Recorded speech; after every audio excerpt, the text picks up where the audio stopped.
네, 오늘은 매일노동뉴스의 임세웅 기자와 함께합니다. 어서 오세요. 안녕하십니까. 네. 자, 오늘 임세웅 기자가 소개해 주실 현장은 어디입니까?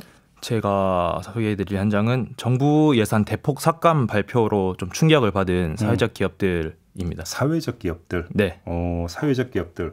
사실 좀 약간 그 용어가 생소하게 들리는 분들도 계실 것 같은데. 네. 사회적 기업이 어떤 곳인지를 좀 잠깐 설명 좀 부탁드릴게요. 예.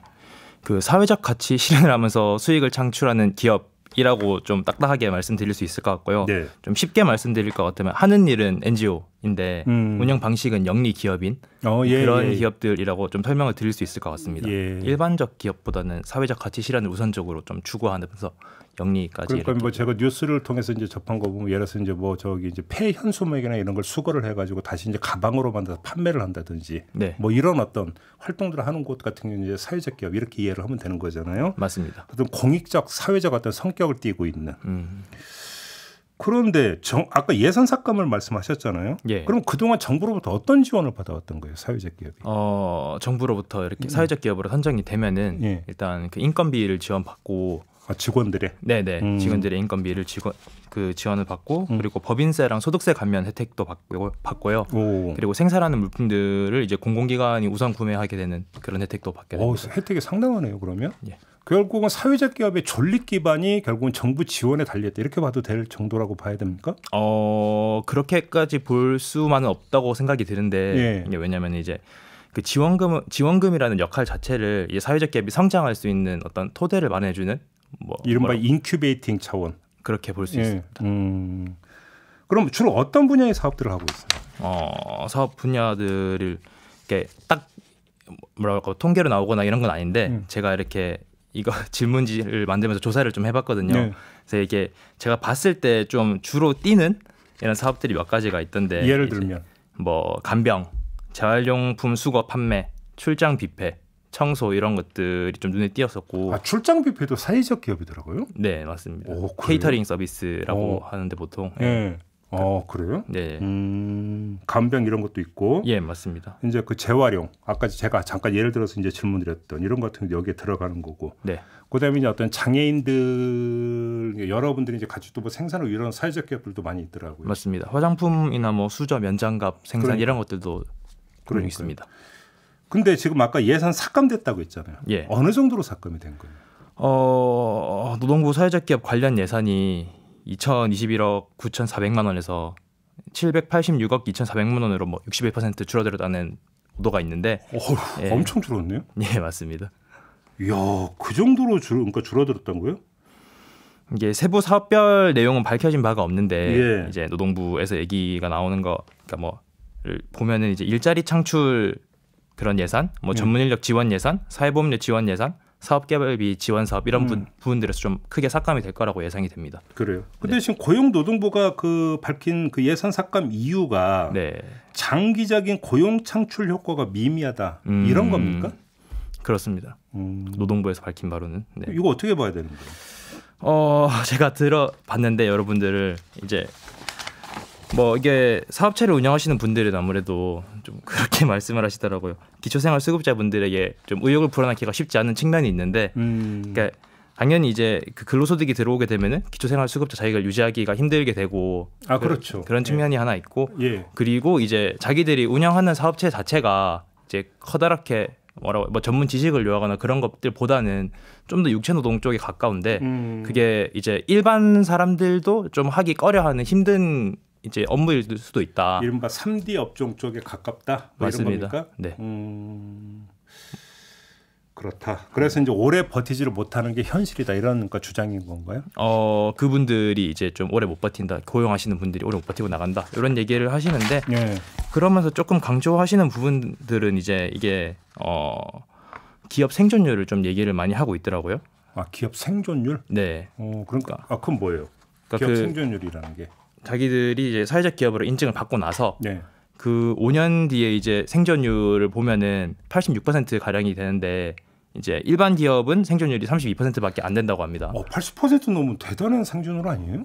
그렇죠. 그래서 장사 같은 경우도 5년 버티기가 쉽지가 않다고 통념이 그러는데. 네. 오, 그래요? 네. 그래서 이런 거를 강조를 좀 하면서 취약계층 일자리를 우리가 이제 계속 오랫동안 창출을 하고 있는데 네. 너무 이렇게만 몰아가는 것은 좀 편견이 들어간 공격이다 이런 식으로 좀 보시는 것 같습니다. 네.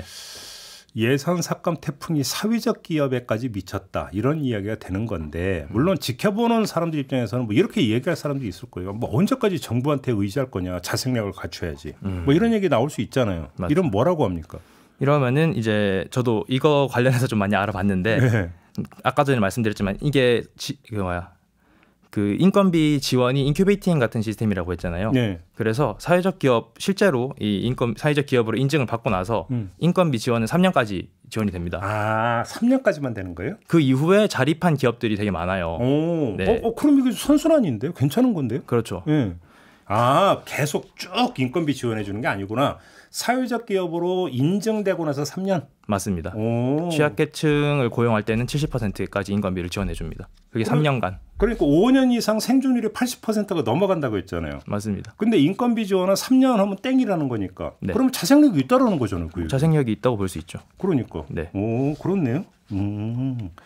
지역센터라는 게 있습니까? 네, 맞습니다. 지역센터는 뭐 하는데요? 지역센터는 이제 지역에 있는 사회적 기업들하고 이제 중앙정부하고 이제 연결을 해주는 그런 센터인데 보면은 이제 지정할 때 상담을 해야 될 거 아니에요. 그분들이 그 사회적 기업들이 인증받기 위해서 그렇죠. 그런 요건들을 충족할 때 이제 그분들하고 상담을 좀 센터를 찾아서 상담을 한다거나 그리고 이제 창업을 할 때도 이제 사회적 기업 창업을 할 때도 그분들하고 센터를 찾아서 상담을 하고 그런 기관입니다. 그런데 이 지역센터에서도 거의 깎인 거예요? 그러면? 맞습니다.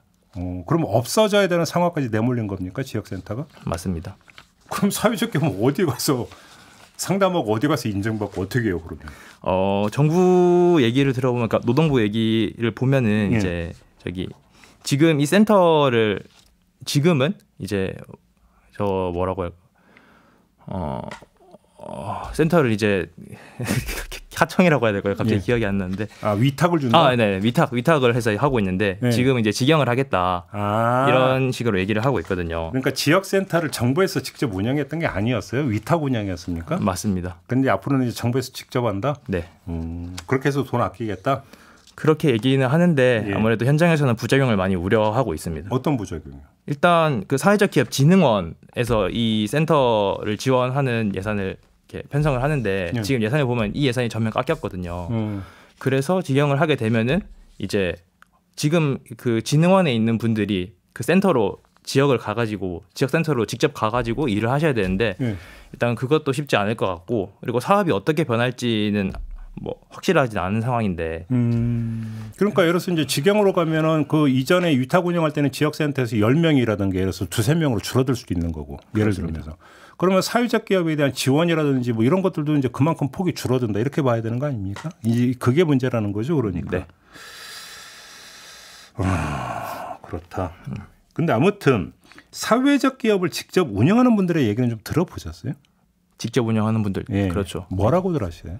그분들은 화가 좀 많이 나 있는 상태인데 그 지원금을 당장 끊게 돼서 어려움을 겪는 분들도 계시고 그다음에 자립은 했지만 자기들이 성장해왔던 걸 생각을 하면서 이렇게 끊어버리면은 사회적 경제 자체를 고사시키는 거 아니냐라고 우려하시는 분들도 계시고 아무튼 그렇게 두 가지로 나뉘는 것 같습니다. 지금 말씀 잘했는데 사회적 경제라는 개념이 있잖아요. 그래서 사회적 경제 뭐 기본법을 만든다 뭐 한 것도 사실은 지금의 국민의힘도 그때 많이 주장을 했던 내용이었거든요. 맞습니다. 전 지금도 기억이 나는데. 그런데 예산은 60%가 깎였다고요? 네. 오. 좀 사례를 좀 들어주세요. 그러니까 광주에 뭐 사례가 하나 있다는데 어떤 스토리입니까? 광주의 공연 전시 관련 업체를 제가 얘기를 좀 들어봤는데요. 이분들이 올해 광주 사회적 기업 박람회를 기획 전시하기도 했었습니다. 이분들은 이제 2019년에 설립을 해서 2021년에 사회적 기업으로 인증을 받았는데 직원이 7명이 있고요. 이 중에 4명이 저소득층 청년들, 그러니까 취약계층이죠. 이렇게 됩니다. 그래서 이제 사회적 기업으로 인증받은 지 2년 차고 그래서 이제 지원금을 한 번 더 받아야 되는데 2년 차면 아직은 인건비 지원을 받을 수 있는 그 기간이네요. 맞습니다. 근데 요번에 그냥 끊겨버리는 겁니까 그러면? 이번 연도까지 받고 다음 연도부터 예산이 될지 안 될지 모른다. 아마도 안 될 가능성이 크겠죠. 예. 이분들이 그래서 지원금이 끊기면은 당장 이제 3명을 내보내야 될 처지라고 합니다. 그러니까 4명을 지금 뽑아서 운영을 하고 있는데 취약계층 4명을 예. 지원금이 끊기면 취약계층 3명을 내보내야 되는 상황이라고 하더라고요. 아직 2년밖에 안 됐으니까 아직 좀 영업 기반이 다져졌다고 보긴 힘든 거고. 그렇죠. 그리고 코로나19 시기를 거치면서 어떻게든 버텨오고 이제 끝나서 조금 더 확장을 해보려고 시도하는 시기인데 예. 이런 식으로 삭감 얘기가 나오니까 조금 당황해하는 측면이 있습니다. 그러니까 사회적 기업이라는 게 한편으로는 특히 취약층 중심의 일자리 창출 효과도 분명히 있는 거잖아요. 그렇죠. 근데 예산을 이렇게 그러니까 뚝 끊어버리면 또 다른 사례가 있습니까? 뭐 다른 사례들도 있는데 논산의 건물 실내 청소업체 얘기가 하나 있는데 예, 청소업체 사회적 기업으로 청소업체 하는 경우 저도 좀 들어본 적은 있어요. 예. 네네. 이분들은 제가 알아온 사례는 이제 4명으로 운영되는 사회적 기업인데 네. 이 중에 3명이 취약계층입니다. 음. 근데 이제 이분이 말씀하시기로는 이거 운영하시는 분이 말씀하시기로는 청소 장비를 지금 다 구매를 해서 이제 이미 다 비용은 발생했는데 이렇게 지원금을 끊어버리면은 사업이 굴러갈 수가 없잖아요. 장비는 다 갖췄는데 사람이 없는. 맞습니다. 그렇다고 이제 그 장비를 팔 수는 없는 노릇이니까 사업을 운영하기 위해서. 그렇죠. 그래서 지금 진퇴양난이라고 말씀을 하시고 예. 그래서 자기들 이제 그 인건비 지원을 받지 않으면은 1년에 뭐 한 1억 원 가량이 든다 뭐 이런 식으로 말씀을 하시는데 다 합쳐서 운영비가 네네. 1년에 1억. 네. 근데 아직은 그 1억 매출을 그 실현시키는 아직은 좀 빠르다. 얼마 안 됐다 이런 얘기가 되는 건가요? 그렇게 얘기를 하시더라고요. 그럼 네. 문 닫아라 이런 얘기가 되는 겁니까? 맞습니다. 그럼 거꾸로 네. 이제 그 사회적 기업이 왜 필요한가를 좀 보기 위해서 이렇게 정부의 지원을 받아 이른바 일종의 인큐베이팅이라고 치고 네. 그래서 자립을 한 네. 이런 어떤 사회적 기업의 사례가 있습니까? 자활을 한 사회적 기업은 굉장히 많은데 예를 들면 어떤 게 있어요? 저는 대전에 한 기업을 알아왔어요. 예. 이제 그 뭐 도시락 케이터링, 고물상, 인테리어 관련 그냥 돈 되는 일들은 다 한다고 말씀을 하셨는데 그분이 네 어떻게든 살아남으려고. 예, 이런 경우는 이제 문어발 경영이란 말은 못 씁니다. 그렇죠? 그죠? 네. 생존을 위해서. 그렇죠. 네. 처음에는 필사적으로 하고 있다가 맞겠죠. 네. 그렇습니다. 예. 그래서 지금 여기는 총 직원 13명 가운데 7명이 취약계층입니다. 그래서 정부 지원을 다 받아서 자립률이 뭐 95%까지 올라왔다고 자평을 하시던데, 예. 그래서 그동안에 지원이 없었으면은 여기까지 오지를 못했다고 말씀을 하시면서 얘기를 풀어주시는 게 이제 자기들이 사업을 막 확장할 때 7명을 뽑았대요, 사람들을. 그래서 7명을 뽑아야지 그 아까 말씀드렸던 뭐 케이터링, 고물상, 인테리어 이런 까지 다 네. 굴릴 수가 있으니까 이렇게 뽑아서 이제 사업이 안정될 때까지 지원을 받아가면서 이렇게 올린 건데. 그러니까 이제 지금 끊으면 안 된다 이렇게 말씀을 하시고 자기 예전에 생각하시면서 그러니까 이제 끊으면 안 된다는 게 우리가 지금 자립률이 95%라는 것을 예를 들어서 1년에 들어가는 그 경상비가 예를 들어서 1억이라고 치면 네. 9,500만 원은 자체 매출로 지금 충당하고 있다는 얘기가 되는 거잖아요. 맞습니다. 그러면 여기는 정부 지원이 끊겨도 이제 뭔가 살 수 있다는 얘기가 되는 건데 자생력을 갖춘 거죠. 그렇죠. 네. 그러니까 이제 끊으면 안 된다는 이야기가 그래서 우리 죽는다가 아니라 우리 같은 사회적 기업들이 더 많이 나오려면 일정 기간 정부 지원은 필요하지 않느냐 이런 취지의 주장인 거죠. 그러니까 그렇게 볼 수 있습니다. 오히려 이제 정부 지원이 필요하다는 산 증인이 우리들이다. 이런 그렇죠. 얘기인 거죠. 네. 자, 아무튼 이게 이제 국회 심의 과정이 남아 있기 때문에 네. 지금 뭐 일단 정부 안에서 60% 넘게 예산이 삭감이 됐다 하더라도 네. 최종 결과가 어떻게 될지는 좀 봐야 되겠죠. 그렇죠. 봐야 되기 때문에 뭐 여지가 좀 남아. 근데 증액이 그렇게 또 쉽지는 않을 거예요 아마. 국회는 감액. 예, 감액만 할 수 있으니까. 네. 이제 그럼 증액을 하려면 기재부가 동의를 해줘야 되는 건데 예. 싹둑 자른 기재부가 동의를 해주겠는가라고 하는 상식적인 반문이 성립이 되니까. 예. 그러니까 예산이 삭감된다는 걸 전제로 할 수밖에 없을 것 같은데. 네. 어떤 대책들이 그러면 지금 사회적 기업 관계자들 그러니까 입에서 나오고 있는 거예요? 아까 말씀하신 것처럼 예산안 관련해서 이제 네. 좀 당장은 하기가 힘들지 않느냐. 그래서 최종 목표는 일단 그 사회적 기업 관련 예산을 복구하는 것이고 그리고 열쇠는 국회가 가지고 있다고 보고 조금 장기전을 대비를 하고 있는 것 같아요. 근데 이제 일단은 지금 당장 닥친 그 상황에서는 국정감사에서 일단 좀 이슈화를 시켜보겠다라고 얘기를 하면서 이제 국회 의원실 이제 여야 가리지 않고 찾아다니면서 만나고 있는 것 같고요. 네. 만나려고 하고 있는 것 같고. 예. 그리고 일단 당장 이렇게 하나로 합쳐진 어떤 대책위원회라는 게 아직 만들어지지 않았기 때문에 이제 공동대책위원회를 구성을 해서 사회적 경제 당사자 집단을 조직을 좀 하고 그래서 구체적인 활동 계획에 나서겠다 이렇게 말씀을 하시는데 그리고 뭐 이제 좀 분노 좀 화가 많이 나신 분들은 우리가 천막 농성을 해야 되는 거 아니냐 국회 앞에서 뭐 집회까지 조직을 해서 얘기를 해봐야 되는 거 아니냐 뭐 이렇게 말씀들을 하시고 계십니다. 아니 그러니까 지금까지 그러니까 정부 보조금을 그 줄여야 된다 끊어야 된다라는 그 주장을 펴는 논리가 두 가지였잖아요. 네. 하나는 이권 카르텔. 근데 사회적 기업은 이권 카르텔하고 아무 상관이 없는 곳이잖아요. 오히려 취약층들과의 연대를 지향하는 그 곳이지 이권 카르텔하고 아무 상관이 없는 곳이잖아요. 네. 그다음에 두 번째 논거가 이른바 정치 편향성 얘기를 하던데 네. 사회적 기업이 무슨 뭐 정치적 편향성 이런 거하고 상관없잖아요. 편향성이 있다고는 딱히 생각이 되지 않는데. 아 그러니까요. 예. 아니 그러니까 저게 뭐냐면 그 뭐 재활용한다 이런 거고 뭐 특정 정파하고 무슨 상관이 있어요? 그렇죠. 뭐 굳이 따지자면 뭐 시장 경제주의자 뭐 이런 식으로 뭐 가릴 수도 있을 것 같은데 사회적 기업 운영하시는 분들은 그 분들 자체도 기업인이라고 좀 생각을 하시고 계시는 분들이 많아서 아니 그러니까 아까 얘기했잖아요. 사회적 경제에 대해서는 지금의 국민의힘 네. 소속 그러니까 그 정치인들도 많이 주창을 했던 내용이라니까.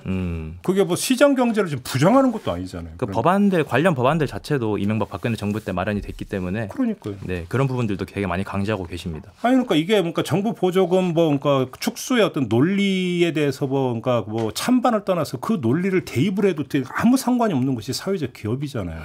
근데 어떻게 60 몇 %요? 61%. 61% 정도입니다. 네. 어떻게 반토막을 내놓느냐라는 거죠 이게. 야, 이거 납득할 수 있는 국민들이 얼마나 되겠습니까?